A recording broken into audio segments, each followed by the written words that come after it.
Mhm. Alright. We can talk, right?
We can talk, right? Think so. Wait, just check. Let me check the stream. We can talk, right?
Okay.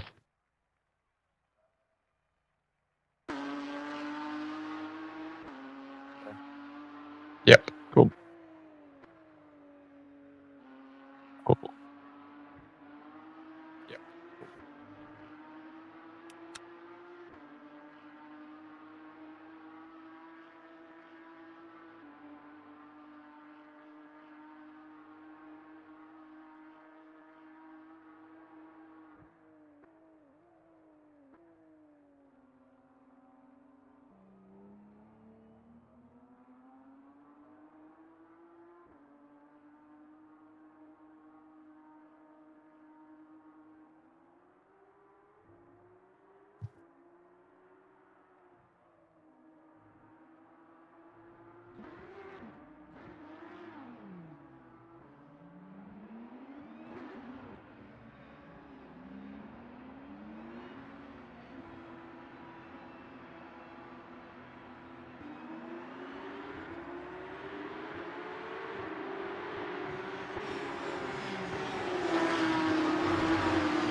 Yes.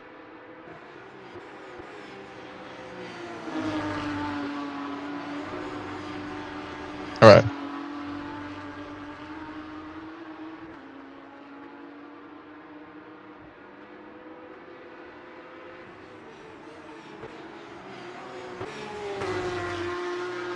Okay. Okay. Copy. Could you get?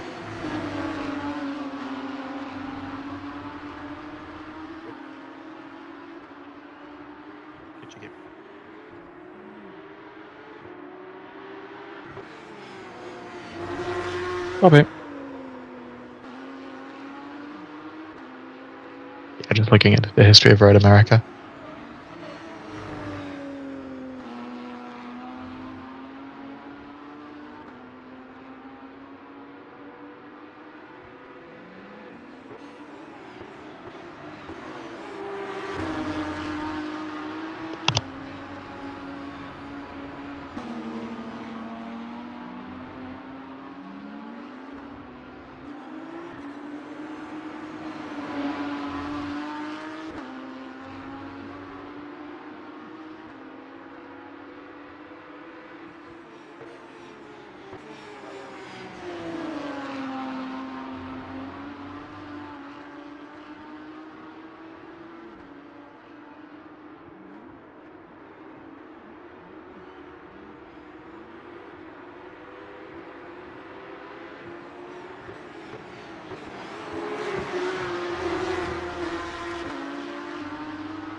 Hello everyone and welcome to the Hot Rocket Porsche Series 2023. My name is Tobias Blumschein. I am joined by Thomas Raschke. Hello there. And we are here for round 2 at Road America. Qualifying starts just now, followed by race 1 about 20 minutes later after a warm-up, and then we have race 2 in 50 minutes. The format is a 15-minute qualifying, followed by a 5-minute warm-up. Race 1 will be 20 minutes, and race 2 is 25 minutes with a 50% reversed grid. Both races, everything will be clear and sunny, so we should be up for a good race. Thomas, do you want to tell us about the car? Absolutely.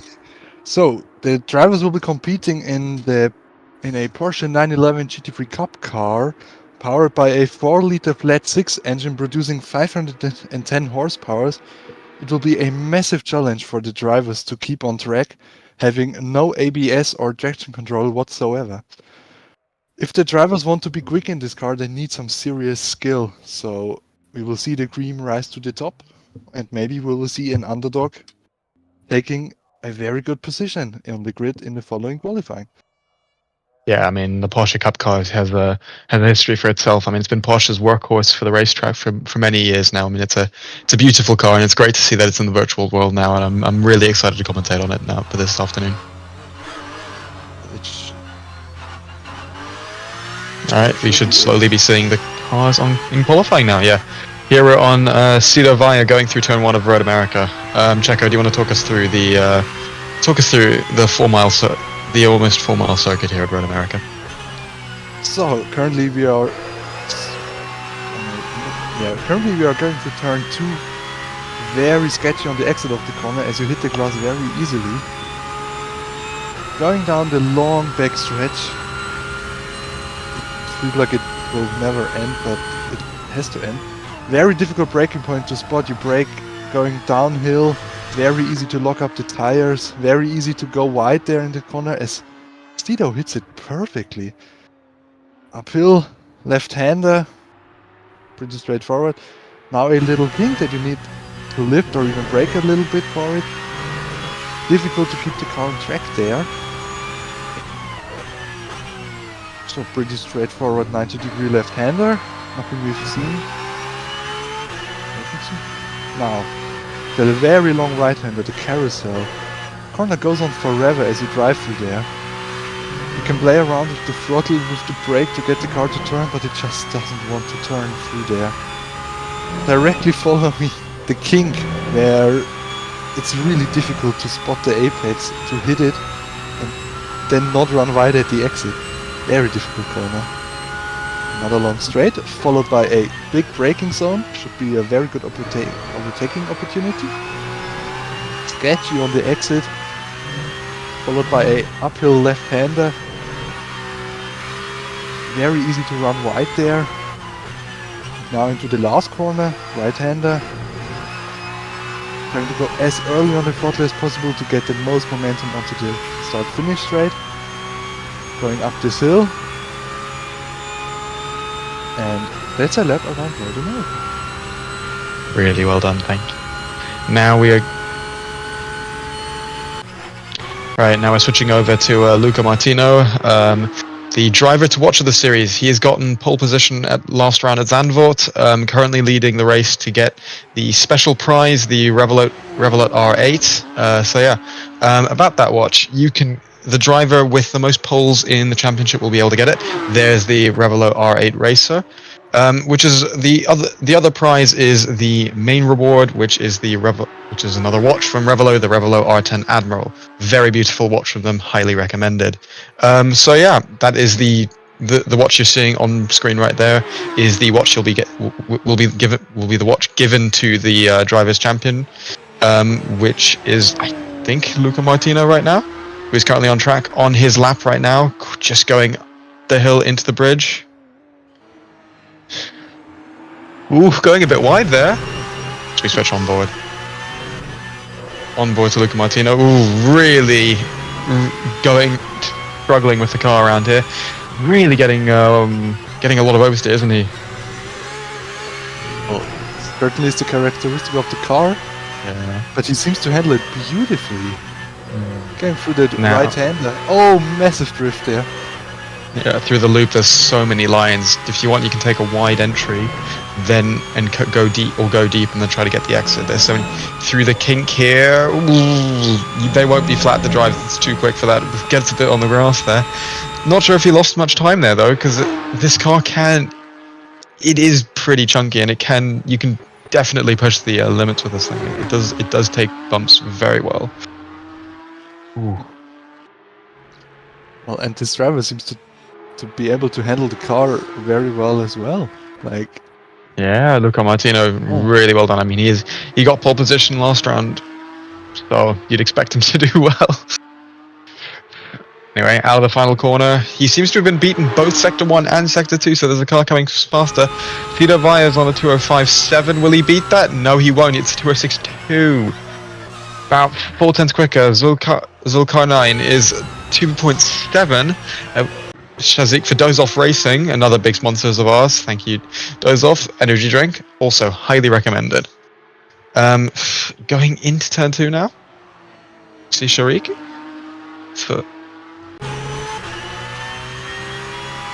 Grid's also quite close actually. Top 5 split within a second. You just see more and more cars get their laps done. We still have another 10 minutes, so we'll definitely see cars going fast as we get through the session, won't we, Checo? Obviously. The track also needs to be rubbered in. Yeah. And I think at the end of the qualifying sessions we will see what the drivers can really do with this car. Yeah. Right now it's just riding around. Yeah, this is the... But they certainly push a limit there. No, these cars are really fun to watch in qualifying as Sharik goes slightly wide, slows down, and ends his lap apparently. Will be escaping the pits. Yeah.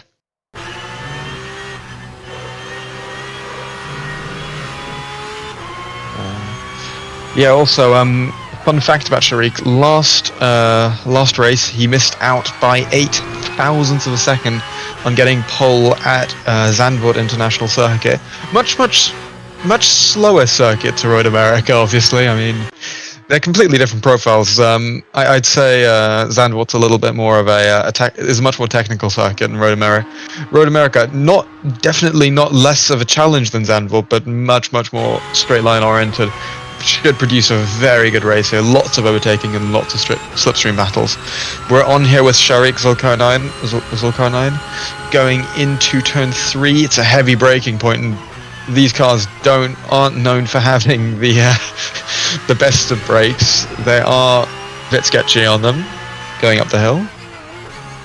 And it's also very easy to lock up the brakes. Yeah. Especially going downhill there a bit. I've driven this car around a bit yesterday, and it's really challenging for me. And I personally couldn't push the car so much like they did. Yeah. And it's amazing to watch what they are able to do. I mean, the car's a rocket in the straights. It's got almost 600 horsepower, and it's got no aeros. 500? Yeah. 510 horsepower. 510 horsepower. It's a lot of horsepower for a car with very little aero, making it very tough in the corners and very tough on acceleration. As we're here on Luca Martino, going over the lap. P3 only now, but he's got another 7 minutes to do another lap. Cito Vaya is currently still in pit stop. He's currently on his first lap, going under the bridge into turn 3. Watch him in the braking zone. Yeah. Try to pull out the maximum of the car. Really well done there. Keeping it nice and tight, slightly loose on exit. Got a bit of oversteer there. Shouldn't be too bad for his lap. Isn't a too detrimental thing to happen. Exiting turn 5. Keeping it clean through there. Oh, gets a bit on the grass there. Nearly loses it. What a save. That was beautiful to watch. Braking here, getting ready to go into the loop. Keeps it tight. Ooh, go wide. As we have a purple sector 1 by Luca Martino. He is on a flying lap. Going through the corner. Ooh, slightly wide through the loop there. And he stopped. That's a surprise. He was on for a quick lap, wasn't he there? Yeah, he certainly was, but maybe he was... Ooh, Nur Shazlizan is on a purple lap. Sector 1 and Sector 2 now too. Really quick, going into the braking zone. Does he get it stopped properly? Yes, he does. Good exit. Yes, using all of the track that you can go over the bumps there, which is the biggest help about Road America, is that you can take a few track limits where they have. Now into the off-camp of penultimate corner, which feels almost flat, but it isn't. Final corner. Does he get the car stopped? Yes, he does. Really nice. Gets on the power properly well. And out of the final corner, now it's just up the hill where you have that dreaded wait to get to the line, because you can't do anything now. You've done the lap. Shifting is the only thing you've really done. 205.795. Ooh. Original front row for him. 43 thousandths for Nur Shazlizan. Really, really close there, wasn't it? Yeah. It's as close as it can get, basically. And we're back on board with Cito Vaya, getting ready to do his outlap here for Sanchez Simsport. Well, let's watch his lap then. Yeah. As I think he might just pull out a good lap there. Yeah, I think. Or we will just curse him being the commentators. I don't think so. Cito's a rapid guy. I've seen him in other series. Cito's a really quick driver. Anyway, getting ready to do his lap. We'll be on board with him now. Going about 250. You're probably going about 250, 270 into the break and do about 276. Oh my god. Into the break zone. Oof, nearly wide. Going to 4th gear. Keeps it nice and clean through turn 1. He's much less aggressive with the rear of the car than Zulkarnain, isn't he? Exiting the corner. Way smoother with it. Maybe it has something to do with the setup or something, but like he's really rumble with Cito here. Coming up to the sector 1 split. What will his time be? Brake into the corner, gets it stopped properly. Nice and clean into the corner. Takes a little bit of curb, but very, very smooth on the with the steering wheel. He's slower by a 10th. Ooh, will this be an improvement, or will he bail in his lap? Exiting corner. Very, very clean. You can lose and gain so much time through those corners. The corner we just went through, or the carousel or the kick, you can gain and lose so much time. So don't count him out yet. And we have a car improving. We've got Ayman Hazik improving for Dozov Racing. Will he improve this time by a lot? Oof, to a 6.6. Yes, he P7. will. But he will It's an stay. improvement, but P7. 9/10 off the lead. Still more to come from Ayman Hazek for those off racing, I'm sure of it. As we continue, he's back on another lap. He goes 2 split fast. We got Jay Wong for Biff Racing here, going into the final corner here. Don't sadly see a sector 2. He might have had a corner cut there. Probably. Cedo is currently on Cedo Vi's got a purple sector 2 by 3/10. Yeah. He is on a flying lap right now, going into the penultimate corner really clean. Braking down into that. Oh! He's lost the car! He couldn't save it. Oh man, that would have been a great lap. The car lost it on braking there, unfortunately. That's a really unfortunate thing to happen for him. Luca Martino, rapid sector 1. Just going out of the loop into the kink, most famous circuit on Road America. I'm sure we'll see a lot of action there in the race. Going down Let's watch his on board for the rest of the lap there. He's 2 tenths quicker. Sector 2, Luca Martino proving why he should be on pole. Oh, very tight on track limits there. Going up the left-hander 4th gear, a little kick, very sideways the car there. Doesn't hit the apex though, but will that matter? Into 3rd gear, will he lose it? Bit wide.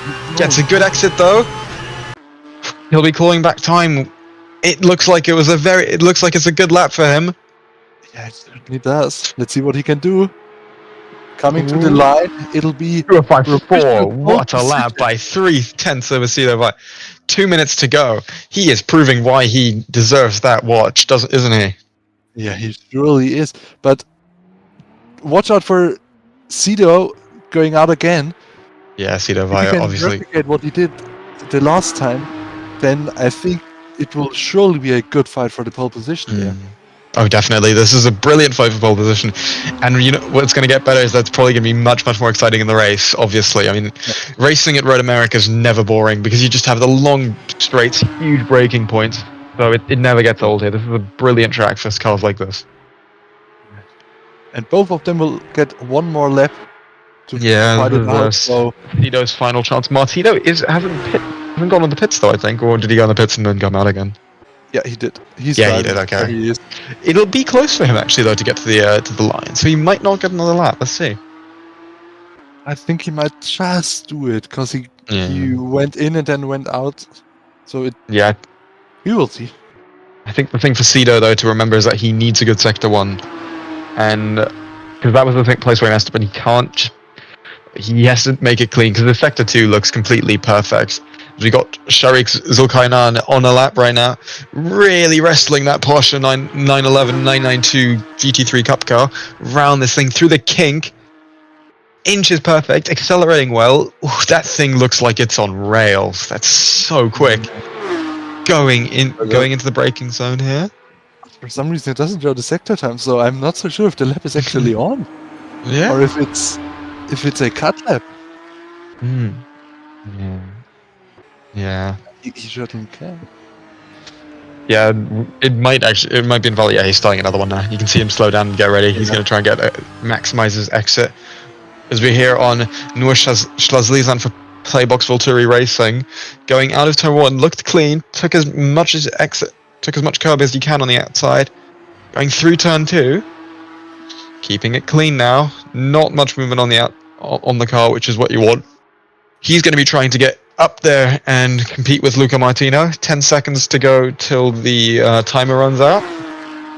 Well, let's watch his split time for the first sector. Yeah. But he certainly looks fast. Yeah, his qualifying is officially over. The checkered flag's been put out, so everyone on the lap. So top 4 haven't. 4 attempts down in the first sector. The driver of the 27 machine. Ron Cedo via 3/10 down sector 1. I'm not sure it'll be something. It'll be anything. Out of the carousel, going into the kink. Really hitting the curb there well. He took it really nicely. He has been really quick in sector 2 as he's 3,000th improving now. So it was a good sector 2. Going into sector 3 now, he needs a really quick one if he wants to beat Luca Martino, but I'm not sure he's going to get it, unfortunately, for Cedo. Keeping it clean. final corner now. Keep it clean. He's really losing it on the rear there, isn't he? He's really pushing the car to its limit. We'd love to see that. Out of the final corner. It'll be close. And he just misses that. 205.8. Can't improve. Unfortunate for the Dutchman, as we see Noor Shazlijan out of the final corner, pushing. Will he be able to beat Cito Vea's lap? It's going to be close. No, he won't. Oh, fuck! The last sector, though. Really well done there from the Playbook's Vulture racing car. So, what can the 54 do? Ooh. It doesn't look like a big improvement yet, but let's see what he can pull out of. What he can muster up. It was a bit of a poor sector 1. Sector 2's been decent, but no, I don't think it's gonna be much. Unfortunately, 206.2. Yeah, unfortunate for the number 54 from Sharik Zulkarnain. Yeah, Luca Martino has gotten pole position again. He's got one hand on that Revelo watch, doesn't he, Checo? Yeah, he surely has. Yeah, one more pole. And then he's got that watch. Really, really good performance from Luca Martino there, showing that so he'll be starting P1 in race 1. That'll be a 20-minute race. Good qualifying, don't you think, Checo? Yeah, it was certainly quite interesting seeing those cars very, very close. Be wrestled around the track. So yeah, now we get to the 5-minute. Yeah, now we get to the 5-minute warm-up, and then we go to race 1. No, good qualifying. Obviously, Luca Martino, absolute quicker than anyone by 0.3. Not a small margin, although this is a 2-minute lap time. Really well done from him, though. Yeah. Not much else to say, really, from Luca Martino. Cito Vea P2, though, really well done there. Should we go through the field? We can surely go through the field then. Yeah. So. Yeah, right. As we're trying to get Luca Martino's up here. P1 was Luca Martino. P2 we had Cito Vea. P3 was Shazlizan. P4 is Zulkarnain. P5 was Wong. P6 Lei. P7 was Ayman Hazik. P8 we had Jerky. P9 we had Menink. P10 was Selan. P11 we had Daniel. So yeah, top 10 was close. P12 was Jalil. Apologies. It's fine. Yeah, no, P14 Tan, P15 Ethan, P16 Yang, P17 Zambardi, P18 Jian, P19 Tong, and then we have P20 and Leong finishing off the field. Close grid though, Checo, wouldn't you say? Looking like it's going to be a really good race as we see all the cars go out for their warm-up laps as we're on here with Noor Shazlizan for P3. Good performance. I think a lot of the drivers in the top 10 will have a good chance of getting the win here. Obviously, I think Vea, Martino, Shazlizan, Zulkarnain will be the main runners. These four look like they're in a bit of a league of their own currently. But Wong, Lei, and Ayman Hazik seemed somewhat close, so I wouldn't count them out of the mix, wouldn't you? Checo, who are you looking at as being the main person to win this race here? Who's your favourite? Oh, from what I can see from the quali times, it seems to be the little crash in the warm-up. That certainly doesn't put a good light on the driver crashing into Shazlizan. Yeah, Lucas Leong had a bit of a problem with his.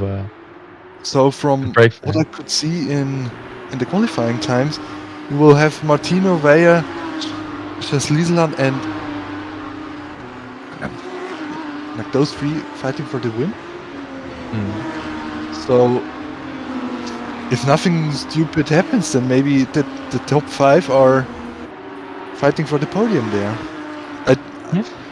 I think like Martino and Vea will fight it out for the win eventually.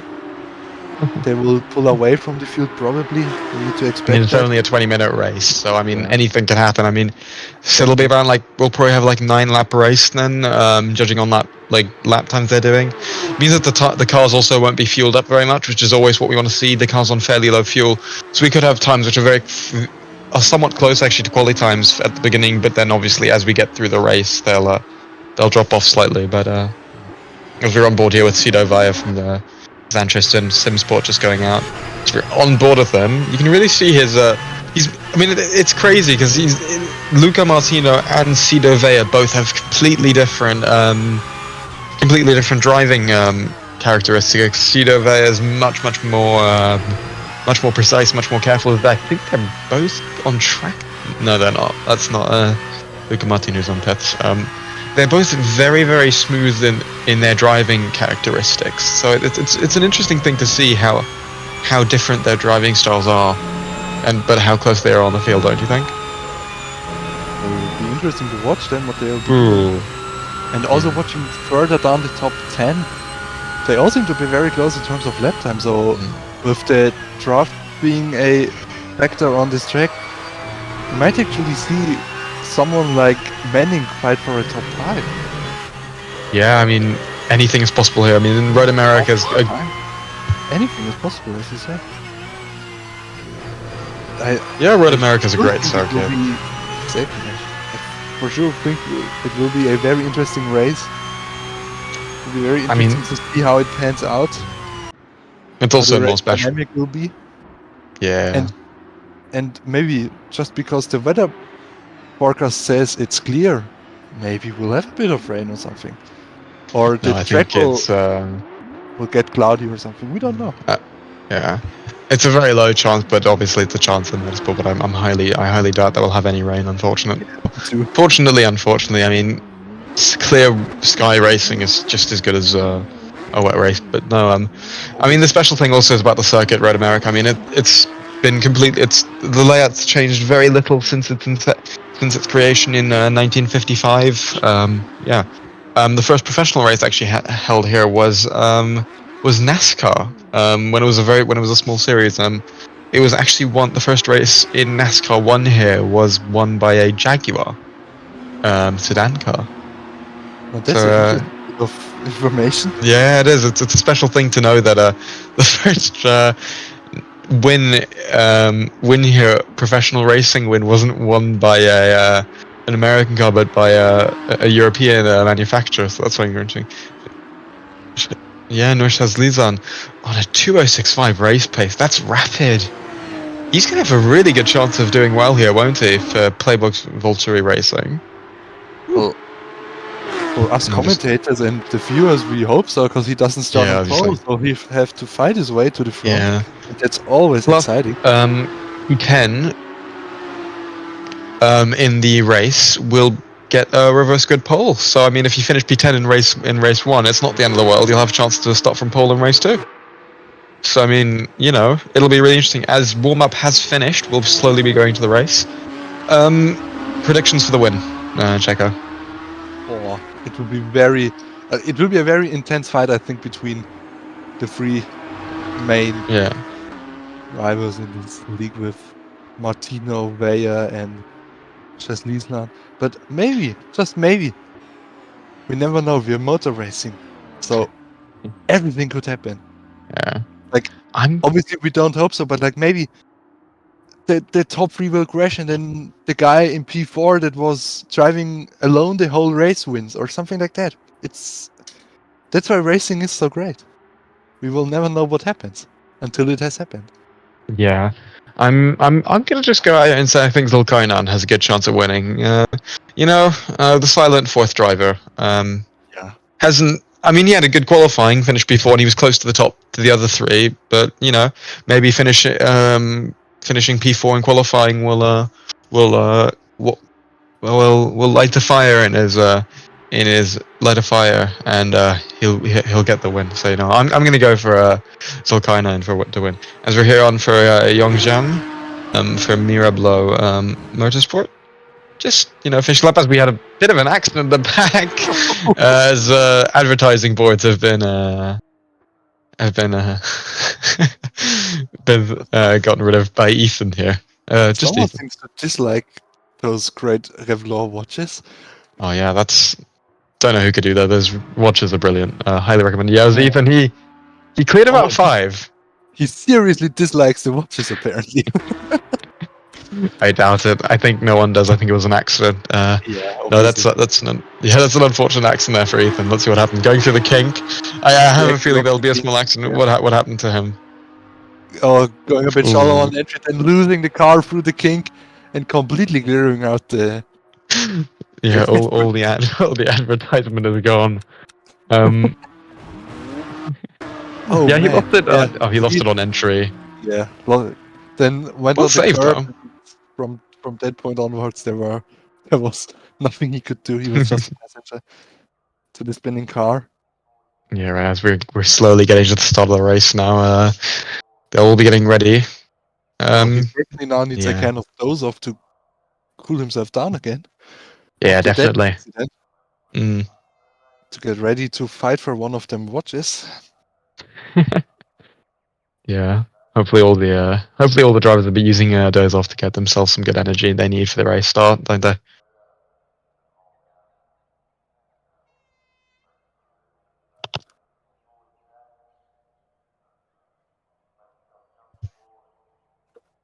Right.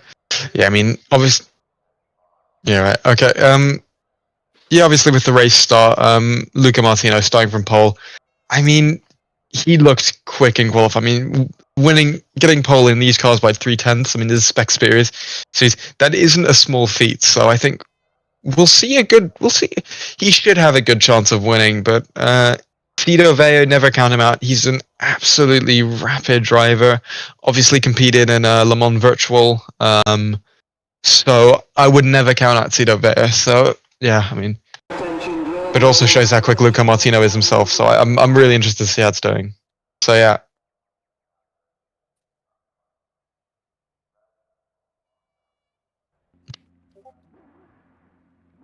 So yeah, now we're getting ready to race. Minute till we have the start coming up. As we see all the drivers on the grid here, we see that those lovely liveries here, all really well, nicely done there. As we're currently looking at Xiaoyang and Charlie Zambardi. Here's Yongjiang, P19. P20 we have P19 we have Jason Thong, Lucas Leong in P20, and then P21 we have Gareth Husney for Mirablow Motorsport. P1 here we have Luca Martino getting ready in the Sturba car. Really, really lovely livery. Nice black one here. Zancho Sport driver Cito Vea on that in P2, wanting to get it from him. Nur Shazli on P3 for Playbox Volturi Racing. And next to him, Sharik Zulkarnain. Doze Off Racing. Jay Wong in for Biff Racing, P6. P5, and then Jan Lei for Ted Court in the number 12 in P6. Ayman Hazek for Doze Off Racing, P7 in the number 47. As we go up to Luca Martino as they start the formation lap, getting ready for the race. God, how do you usually feel on formation laps, Checo? What really usually goes through your head there? Just thinking about how to optimize the tire warm-up to get an idea of what's going on. And Luca Martino really going for the quick strategy. Yeah, no time wasted whatsoever by Luca Martino. Just it might not be I want the race start a lap early. He's decided that already. Cito Vea, not too happy. They're going at 180 on the formation lap, which is absolutely rapid. Usually you go around 120 maximum on the streets, but I guess they want to get the gearing in properly. So we're going around 120 now. Cito Vea for Sancho Sport, just kind of going through, getting ready for a 20-minute race. I think everyone is here. God, their nerves must be rising now, though. I mean, it's a big thing here, Road America. God, I mean, it's a very quick start to the very, very quick formation lap. Wouldn't you agree, Checo? Yeah, it's a bit too quick for my liking, but those cars need to be driven that quick to heat up the tires. Yeah.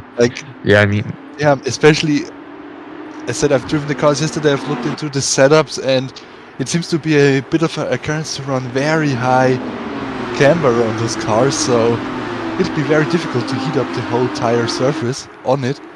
And I Yeah, don't even want to definitely. imagine how difficult it is to heat up the inside of the tires, the core. Yeah. But Yeah, plus those drivers seem to be the one of the best we have in here, so I think they'll get around to the problem. Yeah. I mean, the thing is with these cars too is that, I mean, they don't have the widest tires. I mean, the Porsche Cup cars are known for having skinny tires, little aero, and a lot of power. That's what makes it so fun, isn't it? Though, like that, the car is so hard to drive. It's not hard as in like just frustrating. It's hard in an enjoyable way. It's a very rewarding car to drive if you're quick in it. So yeah, as we see the cars grid up for the race here, we have a standing start for the first 20-minute race. As I said earlier, top 10 get reversed for the for race 2, so it should be a close one. As Luca Martino on grid now, getting ready to start the race. There is Cito Vea right next to him in the corner of your screen there. So yeah, getting ready. Just look at that. Looking at the arms cervical. Now tensions must be rising. They are at their highest right now, out of the rest of the race. Yeah. Well, it surely always is an interesting dynamic to be on the race start, but let's watch this race start, see what the guys are doing, and hope it will be a clean one. Yeah, obviously best of luck to all the drivers here.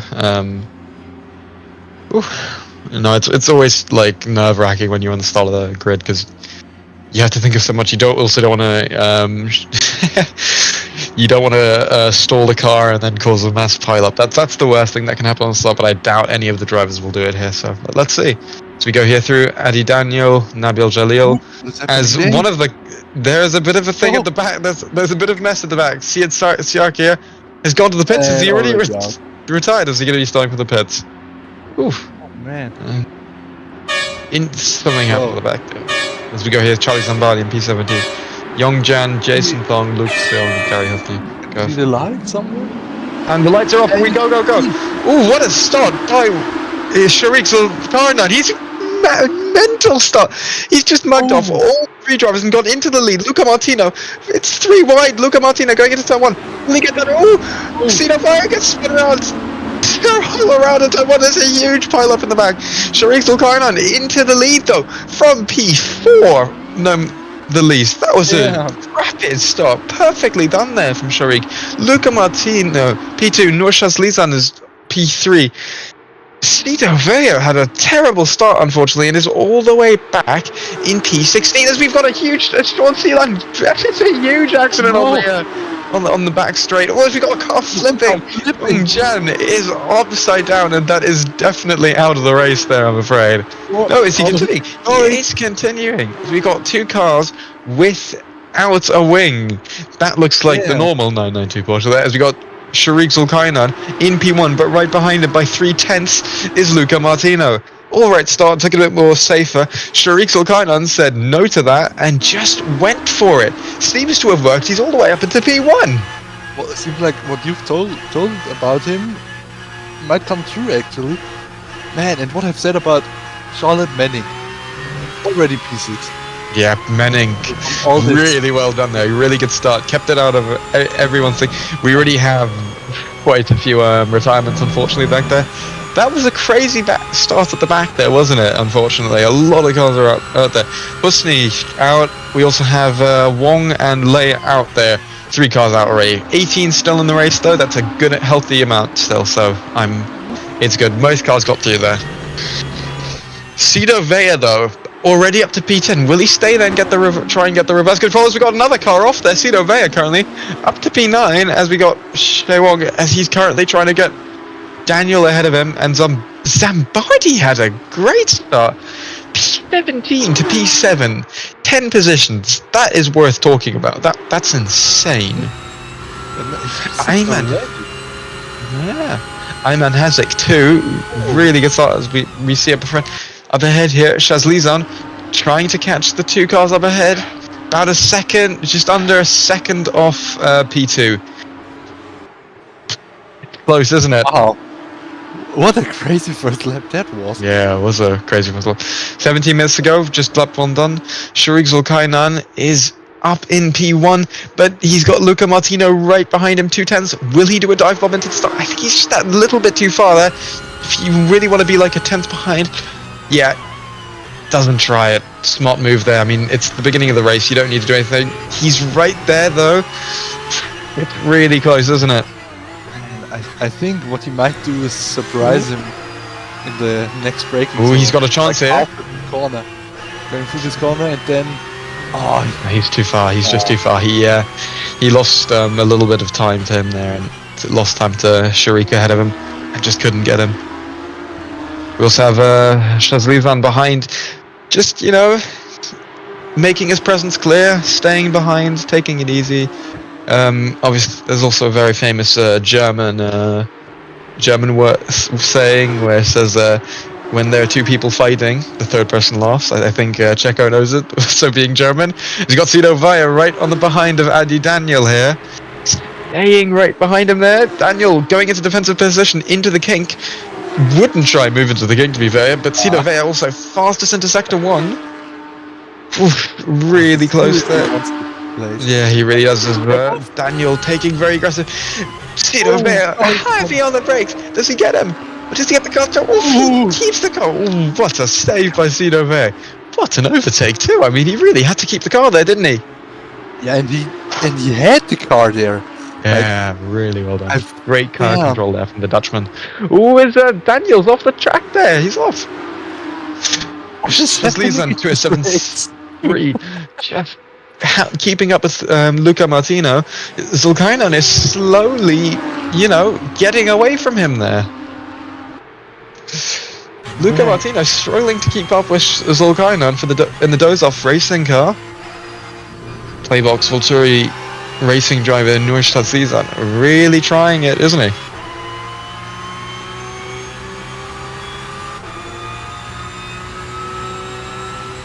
What the guys in front will be doing? Yeah. I don't see a move coming anytime soon with the gap. Yeah, no. 67 tenths. We got like 4 cars in pits now. Sealand's in pits now is the first. It's got. Ooh! What a save! 180 on the. As Luca Martino's really caught up to Zulkainan now. That would help Shazlizan in the attempt to get the lead. Luca Martino fast to sector 1. He seems to be the man who is the fastest there. Cito Vaya up to P6, 3 seconds to Menning in P5. You already said it, Checo. He's up to P5 now. Ayman Hazek P4 seems 3 seconds off. He's not too far off, so if these three all have an incident, Ayman Hazek would have the lead. Those cars sliding. Are the rear tyres already going off slightly? This will be very interesting to watch. Yeah. Ooh, slightly on the grass there. That won't help his top speed. Same with Ayman Hazek behind there, just slightly dipping his tyres into the grass. We've got yellow in sector 1. What has happened? We need to know. Nothing much, I'm guessing. Sealand's out of the race now. Sealand's DNF now, unfortunately. Another DNF. That's not nice to see. 30 minutes has already been halfway through. My word. Not quite. Still have 3 minutes to go until. Yeah, going through onto the next lap. Luca Martino about 6 tenths off. Shazlizan behind is about the same distance though, so he's really trying to get the pressure onto Luca Martino. Both of them are putting pressure though onto Zulkainan in the lead. Really doing well there, really commanding his lead. Cito Vaya also really close up to Menning now, only about 1.5 seconds between the two of them. There you can see Cito Vaya in his Zancho Synsport car going into turn 1. Really good. Let's keep an eye on Hasik being only 2.8 seconds behind them. Yeah, he's actually catching. He got by 5 tenths there. Yeah. Ayman Hazek for Dozoff Racing. Profiting from the other guys they are fighting and trying to keep it on the track, so keep an eye on him and what he'll be doing in the number 47 machine. Yeah. Always good to see though that this is really good racing here. We can see the top 3 all fighting. Sharik Zulkainan really weak through turn 1 to 4, but then through the rest of the track he just gains more time. Turn 5 seems to be his strong suit. Then going into turn 6 and then into the carousel really, really good racing we're saying here. Nur Shazlizan behind in P3, just handing Luca Martino fastest in Sector 1 again. We can just call Sector 1 Luca Martino sector, because my word, he's just commanding presence there. It's his sector now, basically. I'm going to be calling it the Luca Martino sector from now on, because he's just faster. Nur Shazlizan going really wide there, but he's got a good run on him. It's 2 tenths. Will he look at a move into the corner here? Shazlizan, will he send it? He sends it. He sends it. He's trying it. Oh, no. Just not there. Just not there. Oh, just not there. Just not there. 5 tenths between the two of them right now. While Mendig and Weyer getting interesting there. Yeah. Not much between them. Yeah, we see Zambardi and Jerky going into the corner here. It's just slightly. Oh, as Jerky loses it. Good save though from the driver there. Who fast lap? Sharik got fast lap, so Kainan really getting a presence out, but Luca Martino really catches him in turn 1 and 2. That is the Martino section, these next 2 corners. But Shazlizan's really keeping up with him there, isn't he? Yeah. Ooh.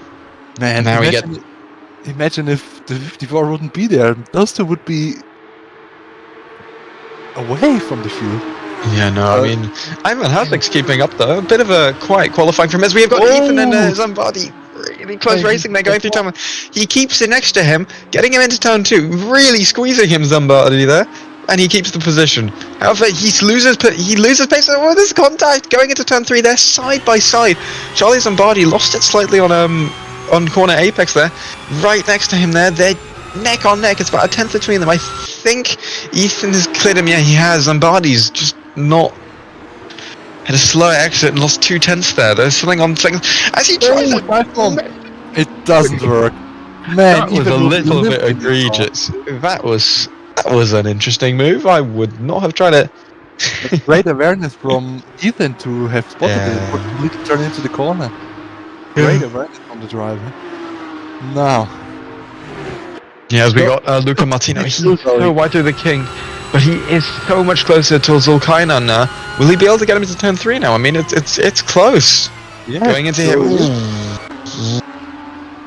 They're really losing it there. Luca Martino right on the rear of that Porsche there. Going into the penultimate corner here. Can he stay with him? Yes, he can. Going into the final corner. The 54 going wide a bit. Really close, Martino. Yeah. They're all close though. Ayman Hasek though, they're not dropping him though. 3 tenths though. Will he be able to get up to turn 3? He's too far for turn 1, but turn 1. Oh, as we got Cedar Vaya and Charlotte Menning going neck on neck, going into turn 1. Cedo just there, but Charlotte Menning has got that top speed. And it is going to be close going into Cedar Vaya into turn 1. Has he got Menning? Yes, he has. Brilliant move there from Cedar, but Charlotte Menning is switchback. Switchback. Can you get him into the second corner? Looks like. Oh no! Cedar Vaya saying no to Charlotte Menning and getting the position up to P5 now. I think that's the best though he can get. Unfortunately for him, he had that really unlucky lap 1 contact, as it's still close there. Shazlizan, if he really wants to, can make an overtake into the next braking zone, I tell you. Luca Martino too, to be fair. They're all neck on neck here. Ooh, Shazlizan, will he try it? He's closer than Martino is to Zulkainan. No, he doesn't. Shazlizan goes slightly wide there though. Luckily, it's another braking zone into the carousel now though. Luca Martino's really tight line there. Shazlizan, just looking where he can get the move. Ooh, Martino very wide there. He's looking at it into the kink. It's 2 tenths, barely holding his. Luca Martino slightly wide there, going onto the grass there. This could be his chance, but Luca Martino just has this top speed advantage. Will Shazlizan tried into the braking zone here? No, he won't. As we hear on Mohammed Jerky. Really drifting the car there, isn't he? Adi Daniel in P7, just slightly behind. Already Good 30 race so far, though, seconds Che. behind the leader. Look at the Good race, times. Those isn't it? leaders are seriously fast. Yeah, it's crazy how quick those leaders are. Good race, And yeah. really quick as we got Ayman Hazek just keeping it within like 3 seconds ish as Zulkainen has built up a slight lead now, and Luca Martinez has to deal with Nur Shazlizan. Luca Martino very wide through turn 1. Seems to have been carrying a lot of speed through there though, and he's much closer to Zulkainen now. But Shazlizan, going through turn 2, keeps it close at 3/10 gap to him. Can he get him into the turn 3? I'm not sure. Luca Martino seems to have a lot of top speed on that car, which is really helping him. Yes, for sure. Helps him. Going into turn 3, anything happening? Ooh, Still Sharik misses the apex. Martino loses though. Ooh, it's about a 10th. He's looking. There's Doesn't no think going for a move into that corner. Yeah. It will end in contact and it will end outside the white lines, and those drivers are smart enough to know that that's not the right way of driving. Yeah, it's not the final lap yet. We'll have about 3 laps after this. Ooh, Sharik is going really wide through that corner there before the carousel. As we see here, Ayman Hazek is catching very slowly. I'm not sure he'll get there in time, but you never know. As we see Luca Martino, he is there this lap. He is there. Will he make a move into the braking zone after the kink? Going through the kink. Ooh, says Lizan going really quick there. Really there. He's only 1.9 tenths off. Will he try and move into the next braking zone? It might be. Luca Martino showing it. He's doing it. Oh, no, he thinks the better. It's not the final lap yet. Luca Martino losing the rear there. Now going through the penultimate corner. I see catching up some more. Yeah. With them doing all the fighting and stuff. Luca Martino really close there. Gets slowed off on exit though. Nur Shazlizan looking down the inside. He's getting side by side. He is side by side going into turn 1 now. This is really, really close racing. Just there. He is side by side now. He is close. He isn't right next to him. So now they're into turn 1. Luca Martino has to give him space unless Shazlizan does break out of it, which he won't. Getting into turn 1, he's close there. Neck on neck, giving each other a good amount of space. Oof, Luca Martino going very wide now. And he does the switchback, diving down the inside. Will he have him? No, he won't. Nur Shazlizan gets up to P2. Really good racing there. Man, those two are really going head to head there. Then we see a replay of what happened in the first corner. It looks like they had contact or something. No, I think they just went slightly wide there, but wow. Man. Really, really good racing here we're seeing at the Hot Rocket Porsche Series. Really, really, really fun racing we're seeing. It's really enjoyable to watch. Going up here, now will Shazlizan have a go for the win? He's not far off, only about 6/10. Sharik Zulkainen has not had the luxury of getting a lead over a second. He'd think that the battle between Shazlizan and Martino would give him about a second buffer, but it hasn't. Shazlizan is quicker in much different sections, which is really making the race a very exciting one, as we have Mohamed Jerky and Daniel fighting, as we have Shazlizan in P2 here. 3/10 off. There could be something between Zulkainen and Shazlizan. Zulkainen goes wide out of the carousel. That'll give Shazlizan a very good run. Going out of the kink, hits it well. 3/10 off, just a little bit wide. Luca Martino looks close now, doesn't he? It's about 3/10. Will he try it into the next corner? No, he won't. Thinks better of it. Oh no. There's no point trying to move. No. With how sketchy those cars get was braking. No. Yeah, you're exactly right there. He'll end up spinning and taking out both cars if. And they are way too smart for something like that. Yeah, exactly. It's Luca Martino. 2 laps remaining. Yeah, 2 laps remaining. Yellow. Going into the final corner. Second to last lap starting now. Man, I think Sharik has this. He seems to be quick enough to keep them behind. Yeah. But more like in big, like more or less slow enough to have them right behind him, to have them pushing, So maybe we have to make a Mohamed mistake. Jerky and Andy Daniel. Really close there. It's about a 3/10 gap here, but 7th here. Jerky and Daniel. I mean, these are valuable points paying positions. Top 15 all get points. As Zambardi's retired, and someone comes out of the pits. It's a big shame for him. As Daniel goes slightly defensive, Jerky slightly misses the apex there. These guys have been battling all race, I believe, though. So let's see. Going into turn 2. Daniel a bit slow on apex there. Jerky seems to have gotten a better exit. Yeah, not really. Going into turn 3, let's see what happens.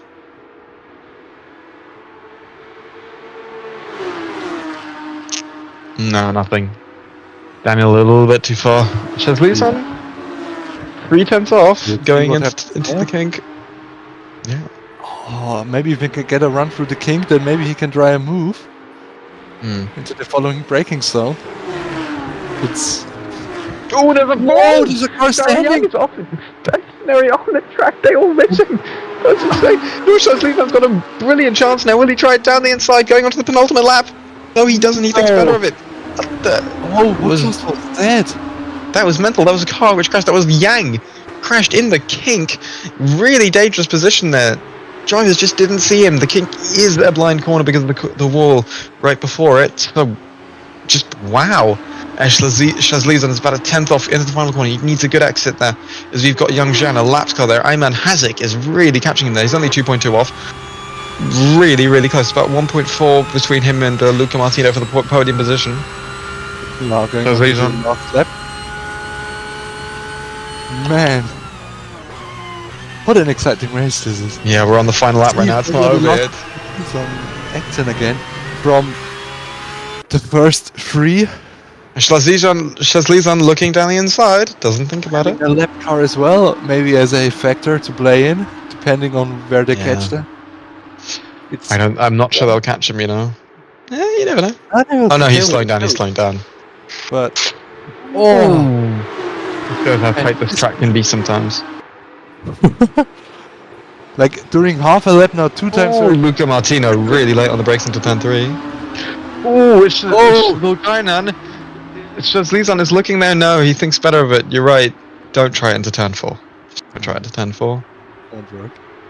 Exiting. Of course, and then Martino will neck on neck. What a race! Yeah, Shazlizan tries a huge dive on, barely misses it. Doesn't do it. Luca Martino looking around the outside of the car carousel. Does he think about it? No, he doesn't. Shazlizan really has realistically only one more option, which is going down into the thing here. He just needs to get close enough. It's 3/10. I don't think he'll get in there. Zulkainan has led and has been incredible this race. Picture perfect. I mean, you know what? Shazlizan, good exit though. It's going to be close. He's going to try it. He will try it. He will for sure try it. Yeah, he's definitely going to try it. He's got a chance.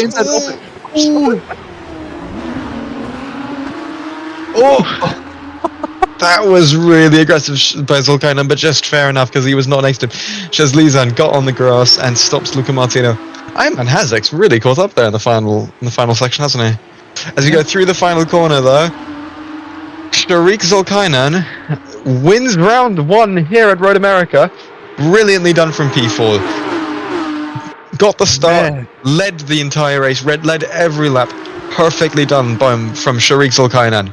Absolutely done. P2 goes to Nur Shazlizan and P3 goes to Luca Martino. P4, Ayman Hazik, and P5 will be going to Sido Vaya. Judging nothing happens. What a race! Yeah. Those 3 really. But I need to get my breath back. As we got Andy Daniel here, who has been overtaken by Jerky for P8, just going to the end.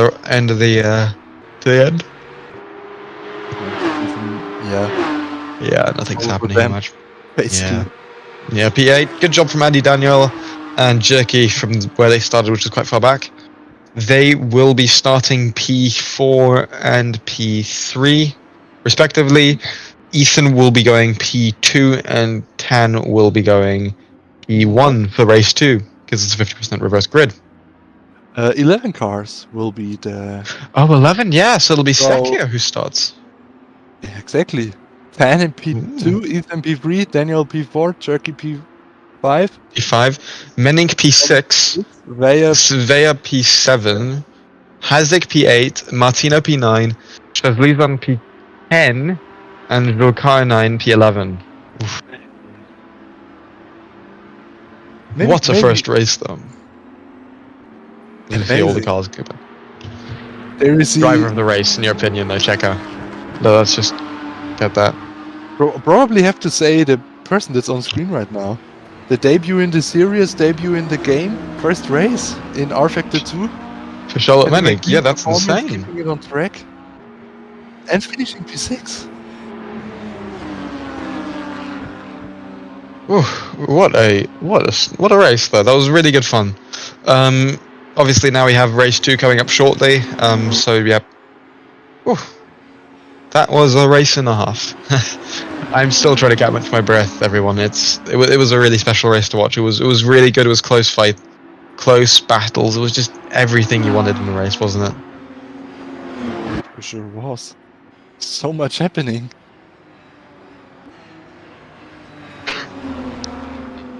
Ooh. Yeah, as we see all the cars going back to the pit lane now. Yeah, you know who I'm gonna go for driver of the race? I think I have to give it to Zulkarnain. I mean, start and then just led perfectly. I mean, he didn't even get pole and was still leading into turn 1. I mean, that's just it's very hard to get better than that. Anyway. Yeah. Cito Veo also, honourable mention, brilliant comeback from the Dutchman there. Very, very strong in going back from all the way from like P17, P18.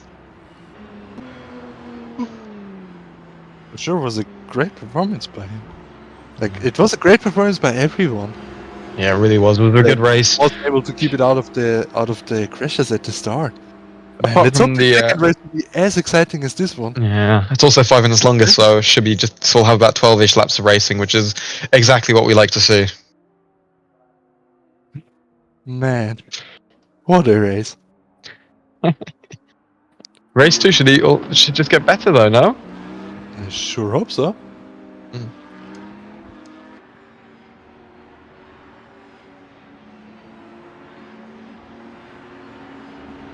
Alright, we also have Mika Hakimi now joining us, the owner of the head steward racing for us, and also absolutely rapid driver. Hello, Mika. Yeah, I mean, I've been watching this from the broadcast room and I say, holy crap, what a good race that first race was. I mean, like, I was expecting to be a two-way fight on the front. I was expecting to be all way fight. That was like one of the best racing that I've seen. I'm gonna be honest, these cars really interesting racing, I think. Yeah. Mika, in your opinion, who was driver of the day for this race here? Oh, driver of the day. Really hard to say, but I think driver of the day for me has got to be Sharik. I mean, what a start he got. Yeah, exactly. That I agree start completely. alone won him the race. I think that was insane. Maybe the defense towards the end was a little bit late, but wow, I must say that was an insane drive. That was crazy. That start coupled with the rest of the race was just wow. That was really good for me. My driver of the race was Sharik. Alright, good. As we're slowly getting ready just for race 2. 5 minutes longer, but also that means 5 minutes of more fun. I mean, we just saw how close this race 1 was. As we see here, race 2 is a 25-minute, 50% of the grid is reversed. We had 21 drivers start the race, so top 11 get reversed for race 2. We'll also, it also gives the people who crashed in race 1 a chance to get back in race 2. So yeah, should be good. Yeah, should be a really good race. I mean, if race 2 is gonna be anything like what race 1 was, then I think we are in for some of the best racing that we'll see for the rest of this weekend, if I'm gonna be honest, because that was such good racing. I think, the fact that it was so close throughout the entire race, between that front 3. I mean, there was stuff going on in the background. There was a massive pileup on that first lap, but I mean, that whole race, that 3-car battle at the front, that was just the highlight for me. Yeah, exactly. And it's going to get really exciting now because we got all the cars from that battle, and including Cito Vea, I think, now for race 2. Plus, I think we can mix in Ayman Hazek. He was quick in race 1. Although he didn't have the greatest start, he did keep up with them through the entire race. So I would watch out for him getting through the grid on the reverse grid. So should be a really good race for race 2. I'm really looking forward to it. So yeah, ooh, wow. As Mika said earlier, these cars, they produce brilliant racing. I mean, credit to Porsche and credit to Studio 397 for making this car so good for racing. I mean, they could follow so easily, though. I mean, it's just crazy. Yeah, they follow each other very well. I mean, these cars don't have a lot of downforce, which, you know, some would say, yeah, I mean, it's lacking a bit of downforce here and there. But, you know, maybe cars with no downforce just produce bang good racing, because I feel like the racing that I saw out there was one of the best racing that I've seen. Like, that for a three-way fight at the front at the start of the race, I'd be like, okay, yeah, maybe, you know, at the start everything's a bit more packed. But for the entire 20 minutes to be that packed, that was crazy. I loved seeing what I saw in race 1, and I really hope I see more of that in race 2. Yeah, I mean, I was losing my breath left, right, and center. It was so close. I mean, you couldn't take your eyes off the lead battle, which is just crazy because those battles through the entire field. I mean, we had P7 and P8 battling. We had battles for P10. It was everywhere. It was just perfect, and it's credits to the series and credits to the car. I mean, it's just a match made in heaven. Everything here right now. Yeah, I mean, it's a really entertaining, you know, format. I think these short races, they allow the races to sort of really follow, and it's long enough where they can sort of battle for quite a bit, but not too long to the point where they don't really attack. It's still very short, so these drivers, they feel like, okay, I really need to attack. And look at Luca Martino, as we can see on the stream right now. He is actually doing some practice starts. So what does that signal to us here at home?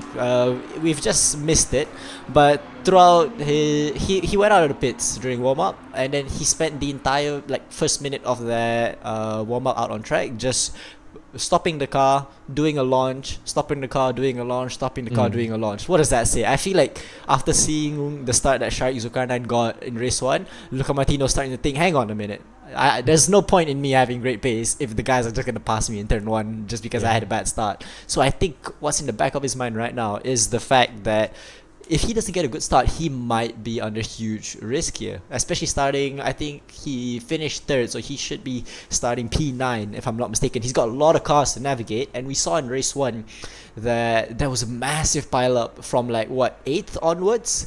And, you know, if you're starting 9th, you're kind of scared. You don't want to get involved in whatever's going to happen in front of you. So there's a lot going through Luca Martino's head right now. He doesn't want to lose any more positions. He wants to get a great start, but he also wants to protect that precious championship lead. Not many rounds in this championship, only 3 rounds to go after this one, which means 6 races. So maybe he feels like it could slip if he doesn't take things seriously. Hence why he's been doing these practice starts to really try and see if he can get an edge there. Yeah, I mean, I think he also wants both those watches. I mean, he's got one hand on the qualifying watch, so yeah, it's gonna be close. And then for but yeah, no, I mean, it's going to be a different start for him though, because he's starting from P9, so it's going to be hectic, and he just has to stay out of the wall. I think, out of contact for the first lap or two, and then slowly you can start building up. As we just had to say goodbye to Checo as he has other things. Yeah, I mean, Checo said I think he's got to go for another race now, so we've got to say goodbye to him. Yeah. But I mean, I'm really excited to see how race 2 is going to turn out. Yeah, exactly. Me too. I'm really stoked. Because the fast guys are going to be starting at the back. So top 11 reverse grid. So what we do here at HRPS is we take the amount of people that start race 1. So in our case, it was 21 people started in race 1 at Road America. So half of that is, well, 10.5. So we round it up to 11. So the top 11 that finish in race 1 will be reversed for race 2. Meaning if they finish first, like Sharik's case, he will start P11. So he's got 10 cars to navigate if he wants to bring himself back up to first place. So looking back at Sharik now, already out there doing some laps right behind Shazizan. They had a really interesting battle towards the end there. I think Shazizan might have Seen some Revlo boards right up close there as he was trying to pass straight into that final corner. But it was sort of desperation at that moment, you know. I mean, it's last corner, practically the last braking zone. It was his only opportunity to try and make a move to get up into first place. Didn't quite work out, but you know, at least it meant that, you know, Sharik got his first win in like a long time, if I'm not mistaken. I think he's not won a race since probably 2021, or maybe even later than that. So I think he'll be very delighted with that win, but I think he'll be even more delighted if he can find a way back up to P1 in race 2, starting P11. There's no rain like there was in race 2 Zandvoort last round, but I think he's got a lot of pace. He can maybe move up 10 positions, and he can possibly maybe get up to the podium. We saw Tengku Jan, despite dropping to last at Zandvoort last race, he was still able to fight back up all the way up to P3 despite the spin and even a damaged car. His car was even crabbing in race 2 there. Right now he just sits in the pits, but well, anything can happen, you know. You can have a really great start like Sharik did, or you can just have a really good pace. Ayman Haziq is one to watch out as well. He's gonna start a bit further up, and he's gonna have a bit of a gap that he can work with. But of course he'll still be under pressure from the usual suspects, your Sharik, your Shazizan, your Martino. It's gonna be an interesting fight in race 2, as we are currently in warm-up session now. So we'll be moving to race very shortly as we look at the doze-off car there of Adi Daniel. Adi Daniel, of course, had a few moments in race 1. I think he was involved in a few collisions, but well, nothing that he could avoid really. So, but yeah, obviously focus would be onto the guys in front. Like for example, you want to probably look at Sido Vire. He had a great qualifying session. Unfortunately, he was tangled up with some turn 1 incidents, so he was off track. He dropped back a few positions, made up a lot of overtakes throughout race 1, moved himself back up into the top 6 if I was not mistaken. But of course, very unlucky at the start. The grid is so close that even if you get slight mishap at the start, it could mean that you would sort of be out of touch. Like for example, Ayman Haziq, he was definitely on the pace and he was definitely keeping up with the entire pack, but because he was a few positions back, he couldn't really attack, and he had to rely on the guys in front battling, losing time in order for him to catch up and probably be at the back of the trio. But if he had one more lap, maybe he could have found himself on the podium there. What do you think, Toby? What do you think is going to be... Well, I'm more interested to see what Sido would be thinking about. Obviously, Luca Martino, he's extremely worried about the start. I've never seen someone do so many practice starts on the warm-up. So clearly he's extremely worried about the start. So that says something. That sets his tone for the race. He's going to be extremely worried about the start. But Sido, after getting such a good qualifying session and getting knocked off at turn 1, what do you think is going through the back of his head? Does he want to take it slow, or does he want to go I think whatever? Well, no. They're all racing drivers, so they're all gonna want to go right. Turn 1, I'm gonna be first. I mean, that's the hope that they'll be in P1 by the end of the race at least. Sido's gonna try and go for the. He's gonna think, right, all the cars that are all the guys who, a lot of the quick guys are behind me. There's very few drivers ahead of me that I really have to worry about. I'll go for the win. I can do it. I just have to keep my nose clean through turn 1 and through turn 1, turn 2, and turn 3, and then I'll go and attack. That's probably what's going through his mind. I mean, at least that would be what would be going through my mind. Yeah. And I think there's also a little bit of a factor of like revenge, for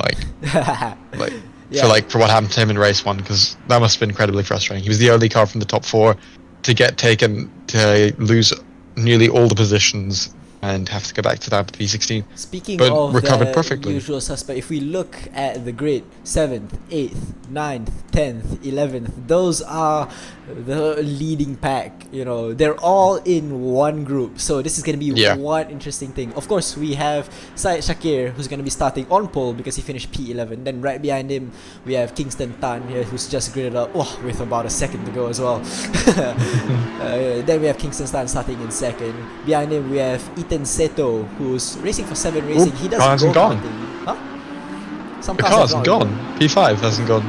Oh no, no, it's They Andy take their Daniels time. gone. They take their time. They're not Yeah. like the leaders. When we saw Luca Martino do the formation lap, Yeah, it looks like exactly. he was rushing. He was trying to catch a bus for some reason. It's like he was absolutely rushing on that formation lap. But these guys, like Sai Shakir, they're a bit further back in the pack. They probably won't be taking the formation lap just as quick. And I wonder what the guys like Luca Martino or Ayman Haziq, or Shari Zulkarnain, what would they be thinking with such a slow formation lap compared to what they were doing just now. We're not seeing Mohamed Zikri on the grid for some reason. He seems to be he's on the grid. He's in the black car there, warming up. But of course you have Said Shakir, Kingston Tan, Ethan Seto, in your top three. You have Ali Daniel, Mohamed Zikri, Charlotte Menink running up the top six. Then after the top six, to me, that's where things get interesting. You've got Ciro Vair, Ayman Haziq, Luca Martino, Nur Shaziz, and Sharik Zulkarnain, and even Nabil Jalil. Let's not count him out. I think he's a pretty good driver. Nabil Jalil has got a lot that he can learn from this race because he's got 5 absolutely rapid drivers in front of him. He's going to be able to learn so much from the drivers in front. But like I said, to see those drivers between 7th and 11th is going to be, I think, the most interesting thing to see throughout this entire race. 25-minute race for race 2, completely dry throughout the entire session, and these guys are going to absolutely go at it. They are absolutely going to try to move up a few places. Sharik and Shaziz seem to have swapped places, even though they're supposed to be the other way around, but it doesn't matter. Where is there's Zulkarnain? Yeah, you're right. I thought he was he just wasn't on the track. I'm sure some people will sure wish that. Anyways, Kingston Tan starting second place, a very well-known member in the Hot Rocket Racing Club community. I think he's actually got the most points in the Rocket Nation at the moment, which counts the points from the go-kart stuff that we run here at Hot Rocket, but also the on-site sim racing stuff that we do over in Race Room Arada Mansawa. So he has a pretty high wanted level. He's got 5 stars on the Rocket Nation website.